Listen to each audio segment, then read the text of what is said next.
Taga saan po kayo? Taga Muntinlupa po. Taga Muntinlupa. Bakit po kayo nandito? Nahabdot lang po kami. Ano po?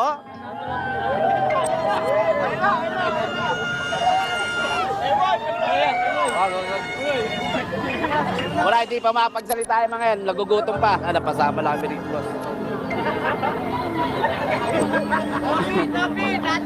So, kanina pa ho kayo nandito? Hanggang what time po kayo mag-stay po dito? Hindi po namin alam eh. Kailan eh. Alam niyo po ba na ito po ay laban kay Sara Duterte? Alam niyo po ba na itong rally ay laban kay Sara Duterte? Hindi ko po alam, boss. Sige. Hindi niyo alam? Ay, ba't po kayo nandito? Sila mo na, boss. Nagugutom pa eh. Nagugutom pa. Bakit po kayo nandito ngayon? Sinama lang po kami. Sinama lang po kami. Sino? Ano namin, kagawad. Ng inyong kagawad. Alam niyo po ba na ito ay laban kay Sara Duterte? Hindi po. Hindi po. Pero laban ito kay Sara Duterte. So bakit ka nandito? Napasama lang sa tropa. Bakit po kayo nandito ngayon? Nakikisa lang kami sa ano nila. Nakikinig po kami. Kinig lang. Alam niyo po ba na laban ito kay Sara Duterte? Opo. Alam po namin. Kayo po ba ay laban kay Sara Duterte? Basta kami. Nakikinig. Ano po?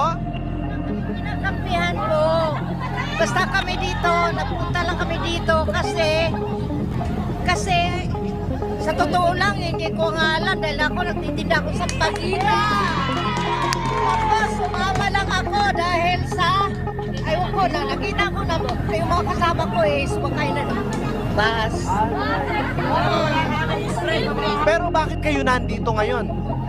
Sa totoo lang sir, hindi ko nga talaga alam. Kasi ako puyat nga ako hanggang ngayon dahil ako nagtinda ako.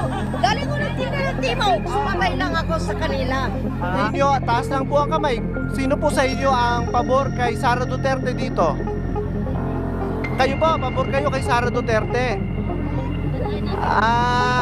Kayo. Sino ang pabor kay Pangulong Marcos? Wala rin. Pero hindi lahat kayo ay against kay Sara Duterte. Ma'am, bakit? Nang bumuhos ang ulan, kanya-kanyang silong ang mga ralista. Pagkatapos ay nag-uwian na sila bandang alas 12 ng tanghali. Pero ang mga senior citizen na ito, umuwing nagre-reklamo. Pinangakuan daw sila ng kanilang community leader na mabibigyan kapag umaten sa rally. Magkano ba pangako? 1,000 po bawat isa. Kasi doon mo na, pagkain mo na, pamasahe mo, doon na lahat kukain. Oo. Ngayon, wala pa po. Kahit pa paano na naman, kung kahit pamasahe may balik, wala pang kain. Sinusubukan naming makuha ang panig ng mga organizer ng rally ukol dito. Linggo pa lang ng gabi nang magsimulang dumating sa Quirino Grandstand sa Maynila ang ilang dadalo sa National Rally for Peace na pinangunahan ng Iglesia ni Cristo. Kinabukasan, lalo pang dumami ang tao sa kalsada.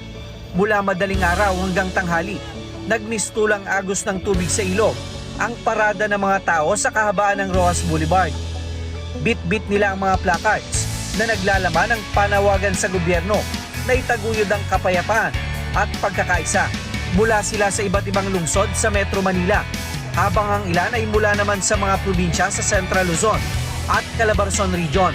Bandang alas 12 ng tanghali, umabot sa 1.5 hanggang 1.6 na milyong tao ang nasa grandstand base sa datos na inilabas ng National Capital Region Police Office.